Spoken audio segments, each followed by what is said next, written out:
1 em cada 6 pessoas está passando fome nesse exato momento no mundo. E a ONU acredita que a situação pode piorar. As ações de combate à fome e à miséria foram tema de um debate da Comissão de Direitos e Recursos Humanos. Confira a reportagem.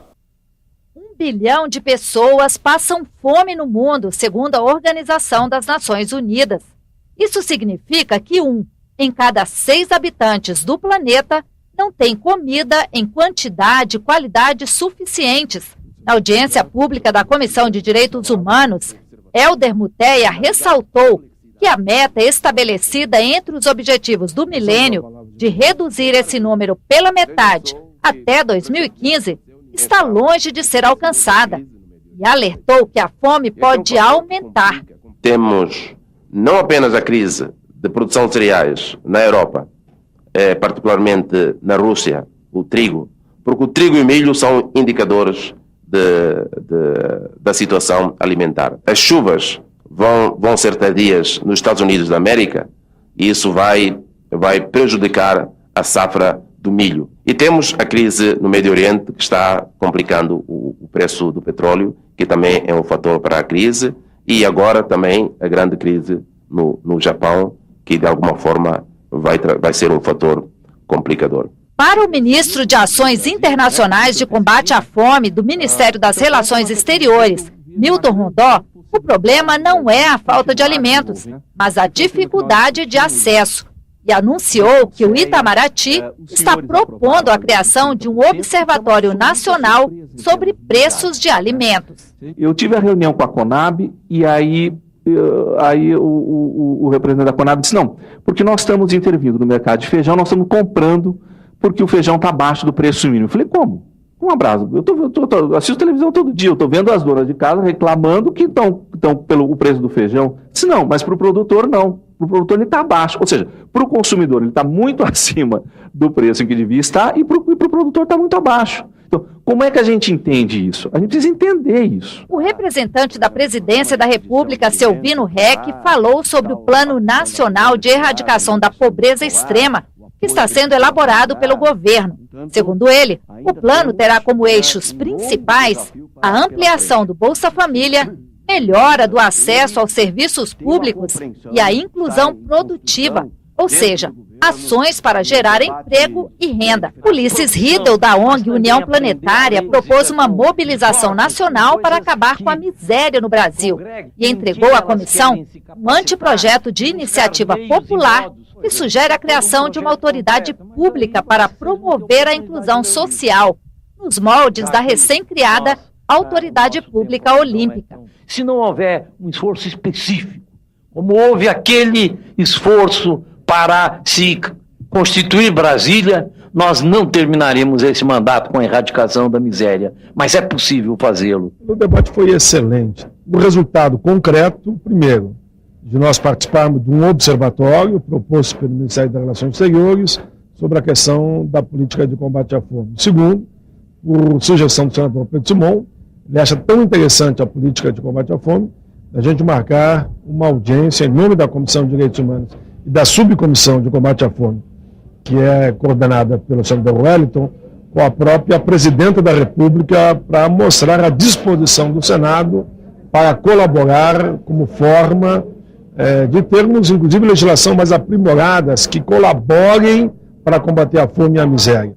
E continua repercutindo na mídia a morte da atriz Elizabeth Taylor, que estava internada em Los Angeles. Ela morreu de insuficiência cardíaca congestiva. Foi uma das maiores atrizes do século XX.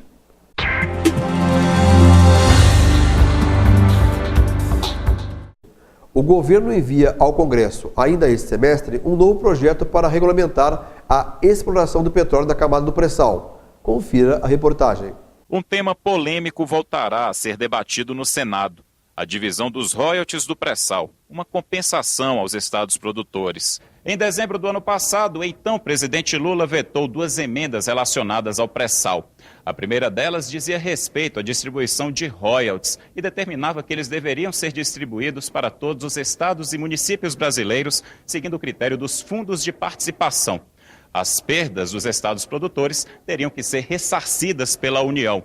O outro veto destinava 50% da verba do Fundo Social do Pré-Sal à educação.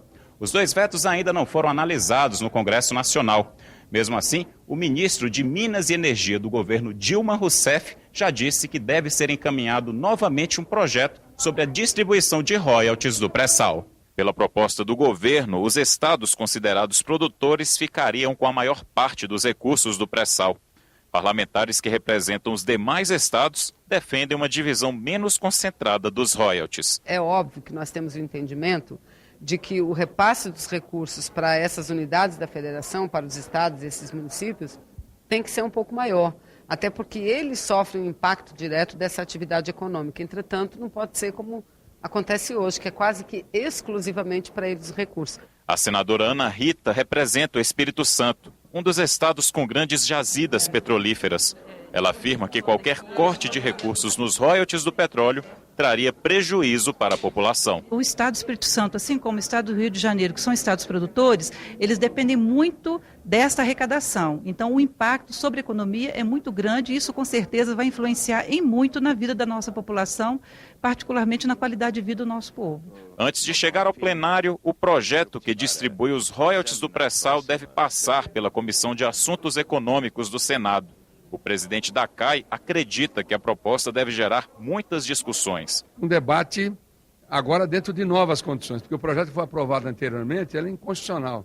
Inclusive, ele era retroativo, ele recolhia royalties, né, dentro de uma realidade e agora ele queria voltar para trás, com o governo pagando. A presidente Dilma já mostrou claramente que o governo é austero.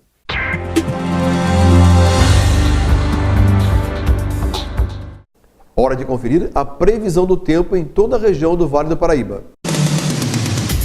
A noite de quinta-feira será de variação de nebulosidade com pancadas de chuva, principalmente em áreas da região do Vale do Paraíba. As temperaturas estarão estáveis. Na sexta-feira, também haverá variação de nebulosidade e pancadas de chuva a qualquer hora do dia. No litoral norte, nas cidades de Caraguá e Ubatuba, os termômetros registram máxima de 29 graus.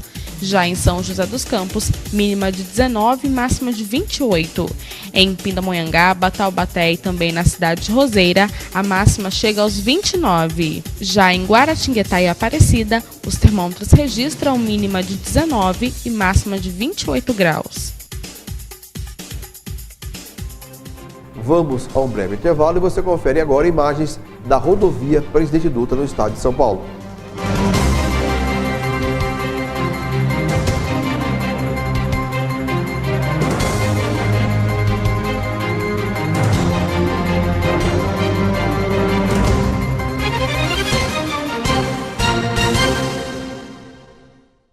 A qualquer hora, a RVC Internacional traz mensagens de fé, paz e esperança que vão elevar e glorificar o seu dia. Só aqui, na RVC Internacional.